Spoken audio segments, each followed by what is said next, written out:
அபிஷேகத்தில் இத்தனை பலன்களா?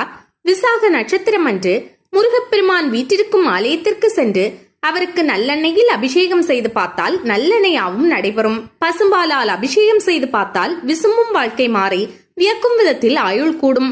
பச்சரிசி மாவினால் அபிஷேகம் செய்து பார்த்தால் பட்ட கடன்கள் தீரும். பஞ்சாமிர்தத்தால் அபிஷேகம் செய்து பார்த்தால் பார்க்கும் செயல்கள் எல்லாம் வெற்றியாகும். சர்க்கரையால் அபிஷேகம் செய்து பார்த்தால் சந்தித்தவர்கள் எல்லாம் நண்பர்களாக மாறுவர். இளநீரால் அபிஷேகம் செய்து பார்த்தால் இனிய சந்ததிகள் பிறக்கும். எலுமிச்சம்பழத்தால் அபிஷேகம் செய்து பார்த்தால் யம பயங்கள் தீரும். மாம்பழத்தால் அபிஷேகம் செய்து பார்த்தால் மகிழ்ச்சி தரும் விதத்தில் செல்வ நிலை உயரும். திருநீரால் அபிஷேகம் செய்து பார்த்தால் திக்கெட்டும் புகழ் பரவும் வாய்ப்பு கிட்டும். அன்னத்தால் அபிஷேகம் செய்து பார்த்தால் அரசு வழி ஆதரவு நமக்கு கிடைக்கும். சந்தனத்தால் அபிஷேகம் செய்து பார்த்தால் சரும நோய் அத்தனையும் தீர்ந்து போகும். பன்னீரால் அபிஷேகம் செய்து பார்த்தால் பார்ப்போற்றும் செல்வாக்கு நமக்கு சேரும். தேனாலே அபிஷேகம் செய்து பார்த்தால் தித்திக்கும் சங்கீதம் விருத்தியாகும்.